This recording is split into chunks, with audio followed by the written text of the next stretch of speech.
कभी सोचा है कि दुनिया के सबसे अमीर क्रिकेट बोर्ड के सबसे बड़े सितारे विदेशी टी20 लीग में खेलते हुए क्यों नहीं दिखते? खैर, आज हम इसी बड़ी गुत्थी को सुलझाने वाले हैं। ये एक ऐसा सवाल है जो लगभग हर क्रिकेट फैन के दिमाग में आता है। मतलब, क्यों हम विराट कोहली को बिग बैश में या जसप्रीत बुमराह को द 100 में खेलते हुए नहीं देख पाते?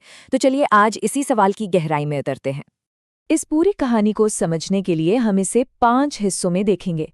पहले गुमशुदा सुपरस्टार्स, फिर नियम कानून, उसके बाद पैसे का खेल, बोर्ड का पावर प्ले और आखिर में क्रिकेट की नई दुनिया। तो सबसे पहले बात करते हैं इन गुमशुदा सुपरस्टार्स की, और यकीन मानिए इनका दूसरी लीग से गायब होना कोई इत्तेफाक बिल्कुल नहीं है। जरा सोचिए, दुनिया भर में करोड़ों फैंस हैं जो अपने पसंदीदा इंडियन प्लेयर्स को अपनी होम लीग्स में खेलते देखना चाहते हैं, लेकिन एक ऐसी पॉलिसी है जो बरसों से चली आ रही है और उन्हें ऐसा करने से रोकती है। तो आखिर ये पॉलिसी है क्या? इसके पीछे का ऑफिशियल नियम क्या है? आइए बीसीसीआई की रूल बुक के पन्ने पलटते हैं और इसे समझते हैं। देखिए, सारा खेल जो है ना, वो बस एक कागज के टुकड़े पे टिका है। इसका नाम है नो ऑब्जेक्शन सर्टिफिकेट, यानी अनापत्ति प्रमाण पत्र, या जिसे हम सब एनओसी कहते हैं। और ये एनओसी, इसे पाना कोई बच्चों का खेल नहीं है। इसके लिए एक खिलाड़ी को भारतीय क्रिकेट से पूरी तरह रिटायर होना पड़ता है। इंटरनेशनल क्रिकेट, डोमेस्टिक क्रिकेट और यहाँ तक कि आईपीएल से भी। मतलब सब कुछ छोड़ना पड़ता है।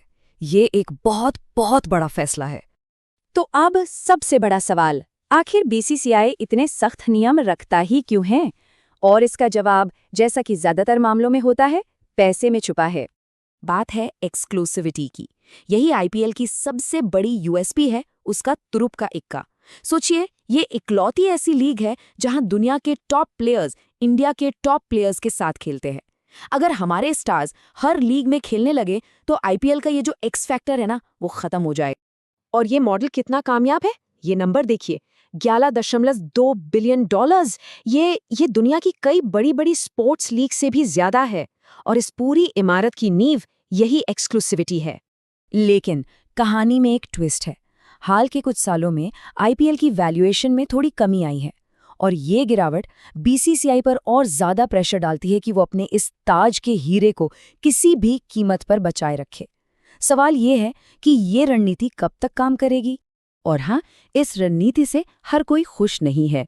पूर्व ऑस्ट्रेलियाई दिग्गज और आईपीएल विनर एडम गिलक्रिस्ट ने तो इसे एक खतरनाक ट्रेंड तक कह दिया है।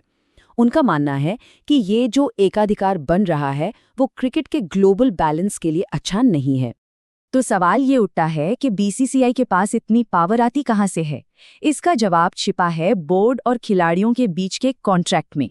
इसे समझने का एक आसान तरीका है। क्या खिलाड़ी एक कंपनी के एम्प्लॉई हैं जिन्हें बॉस जो कहे वो करना पड़ता है, या फिर वो फ्रीलांसर यानी इंडिपेंडेंट कॉन्ट्रैक्टर हैं जो प्रोजेक्ट बेसिस पर काम करते हैं? लीगल एक्सपर्ट्स मानते हैं कि उनका रिश्ता एक एम्प्लॉई जैसा ज्यादा है, और बस यहीं से बोर्ड को मिलता है जबरदस्त कंट्रोल। और ये कंट्रोल सिर्फ योयो टेस्ट या सेंट्रल कॉन्ट्रैक्ट तक ही सीमित नहीं है। बोर्ड ये तक तय कर सकता है कि खिलाड़ी टूर पर अपने परिवार से कब मिलेंगे या कौन से पर्सनल ऐड करेंगे, और नियम तोड़े तो सजा पक्की, जैसे रिंकू सिंह के साथ हुआ जब उन्हें एक अनऑफिशियल लीग में खेलने पर सस्पेंड कर दिया गया था। सबसे दिलचस्प और सच कहूं तो सबसे अजीब हिस्से पर, बीसीसीआई का ग्लोबल प्लान। तो अब तक एक बात तो साफ है, नियम बिल्कुल सीधा है। कोई भी एक्टिव इंडियन प्लेयर बाहर की लीग नहीं खेलेगा। सिंपल। तो फिर ये कैसे हो रहा है? ये एक बड़ा विरोधाभास है। अगर खिलाड़ी नहीं जा सकते तो फिर बीसीसीआई उन्हीं आईपीएल टीमों के मालिकों को यूएई और साउथ अफ्रीका की टी20 लीग में टीमें खरीदने की परमिशन क्यों दे रहा है? यूएई में एमआई एमिरेट्स, साउथ अफ्रीका में जोबर्ग सुपर किंग्स। आईपीएल की टीमें अब दुनिया भर में फैल रही हैं। ये एक तरह से आईपीएल ब्रांड का ग्लोबल एक्सपोर्ट है, लेकिन इसके सबसे बड़े एसेट यानी इंडियन प्लेयर्स के बिना।